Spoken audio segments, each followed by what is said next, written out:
Ensuite rejoindre Mathieu Guiraud qui nous attend à Coucy-le-Château pour parler donc de betterave. Il s'est mis au chaud.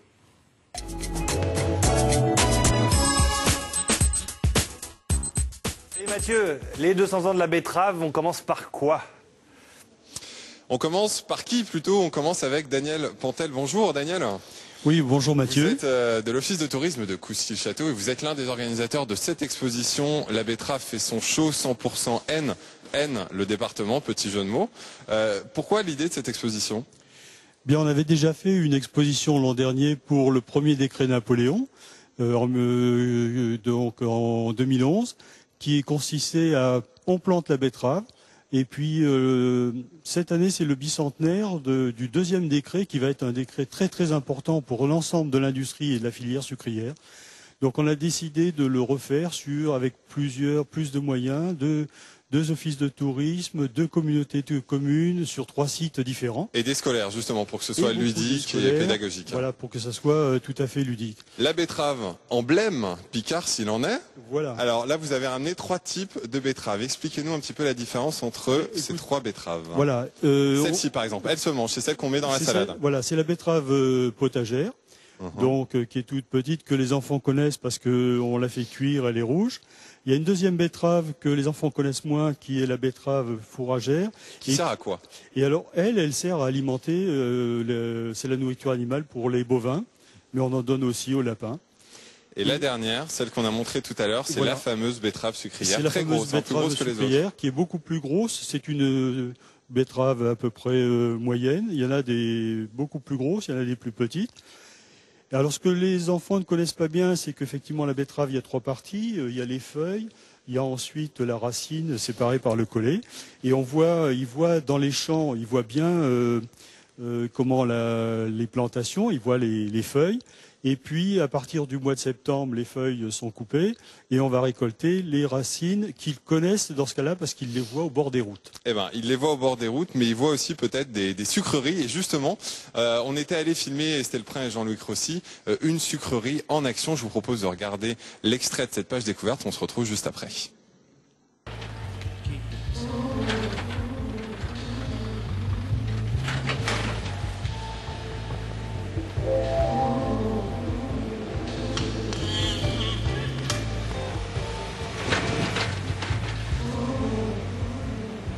Bonsoir, nous sommes en pleine campagne sucrière et comme vous pouvez le voir derrière moi, les betteraves sont en train d'être chargées sur des camions. Ces camions vont aller jusqu'à la sucrerie d'Eppeville. Ce processus se déroule 24 heures sur 24 et donc les camions vont faire le trajet toute la nuit. Bernard part avec 26 tonnes de betteraves sucrières dans son camion. Il va faire des allers-retours entre les champs et l'usine toute la nuit pendant la campagne sucrière. Elle démarre au début de l'automne et s'étend parfois jusqu'aux fêtes de fin d'année. Bien souvent, on passe Noël. C'est vrai que depuis quelques années, on a passé Noël. Et on a déjà vu même passer le jour de l'an à la campagne de betterave. Et ça fait partie de la campagne de betterave. Ouais, c'est l'inconvénient, passer les fêtes dans le camion. Vous faites ça depuis quelle année exactement? Les betteraves, je ne pourrais plus vous dire exactement, mais je roule depuis les années 73, 1973. Ça fait une trentaine d'années, quoi. Et c'est un balai incessant de camions pour nourrir l'énorme usine. Une dame gloutonne, très gloutonne, elle ingurgite 15 000 tonnes de betteraves par jour. Pas moins de 4 équipes de salariés vont se relayer. Il faut prendre bien soin d'elle en permanence, pallier à ses moindres défaillances. On le voit, la betterave, il faut la chouchouter, la bichonner. Expliquez-nous un petit peu les différentes étapes de production de sucre. Oui, parce que la betterave, quand elle vient des champs, elle contient encore beaucoup de terre. Alors il va y avoir sur la sucrerie plusieurs étapes de process. Vous les avez détaillées ici. Hein. Voilà, première étape, c'est donc le lavage de la betterave.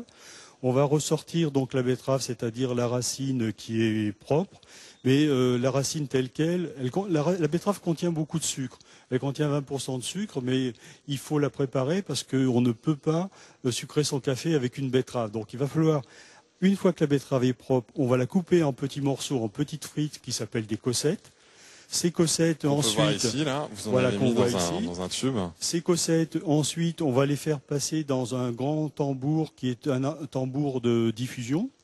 C'est-à-dire qu'on va mélanger ces cossettes qui sont toutes petites avec de l'eau chaude. Et l'eau chaude va modifier les molécules. Le sucre qui est dans la betterave, qui est dans les cossettes, va passer ensuite dans l'eau.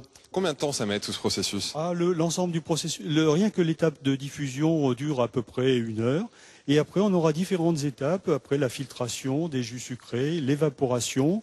Et on arrive en finale à la cristallisation, c'est-à-dire que on va rajouter dedans, on a des cristaux qui se forment dans un jus noir qui est concentré. On va rajouter simplement du sucre très très fin comme ceci. On dirait du sucre glacé, c'est du sucre glace qui va servir à former des cristaux. Et ces cristaux vont ensuite être filtrés, essorés et puis filtrés.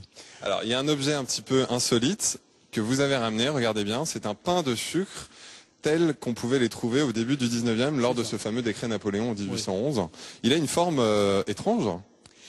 Bien oui, il a une forme conique parce qu'au début, on ne savait que faire une chose. On avait des moules métalliques qui étaient comme ceci. On mettait le sirop de sucre dedans, le sirop s'écoulait et le sucre restait. Et ensuite, on démoulait. La seule différence, ça c'est un pain de sucre d'aujourd'hui qu'on trouve encore au Maroc. La seule différence, c'est qu'à ce moment-là, les pains de sucre faisaient 11 kilos. Mais ça, c'était les pains de sucre tels qu'ils étaient fabriqués il y a 200 ans. Merci Daniel. On va se retrouver dans quelques instants. Thibaut, vous allez voir, on va quitter les pains de sucre et on ira du côté d'un atelier qui se trouve juste à côté où on prépare des barbes à papa. Et si vous êtes sage, seulement si vous êtes sage, on essaiera de vous en ramener une petite. Mathieu, ça prépare à manger. Bah oui. Oui Thibaut, ça prépare à manger. Je vous ai bien écouté pendant ce plateau. Vous avez été très sage. Donc on va vous expliquer la confection d'une barbe à papa avec Christophe Clément. Bonjour. Bonjour. Alors vous travaillez à l'office de tourisme de Couchy-le-Château et vous êtes docteur S barbe à papa ce matin. Expliquez-nous les différentes étapes pour confectionner une barbe à papa. Eh bien, dans la confection de la barbe à papa, c'est très simple. Il faut du sucre nature et un sucre aromatisé. Un mélange. Un mélange. Donc la proportion, c'est à peu près 3/4 de sucre blanc et 1/3 de sucre coloré. Et ensuite, on le met dans le réservoir de la machine à barbe à papa, qui elle propulse en chauffant le sucre et du coup confectionne comme une toile, on va dire une toile d'araignée qui fait cette barbe à papa qui est délicieuse. Allez-y, montrez-nous alors. Donc, la baguette, la base. La baguette voilà, donc pour la barbe à papa. Et je vais verser un peu de sucre dans le réservoir que j'ai déjà préparé à l'avance. Donc ça c'est le sucre mélangé. Voilà. Et un petit peu dans le réservoir et ensuite il faut activer la machine. Et ensuite il faut activer la machine, voilà. Donc vous voyez, ça propulse le sucre et quand ça va chauffer, on va voir d'ailleurs quelques petites fibres qui vont s'envoler. Et il faut tourner en même temps sur ses doigts, avec ses doigts je veux dire, autour, afin d'enrouler cette toile pour avoir notre barbe à papa. C'est un coup de main à prendre?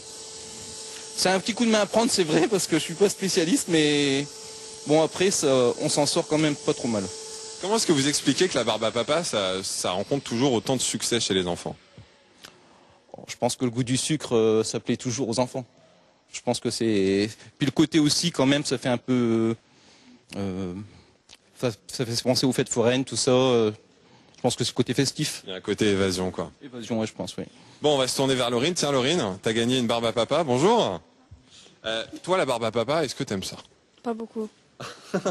Pourquoi t'aimes pas beaucoup? Bah, le goût, Qu'est-ce que t'aimes pas dans le goût?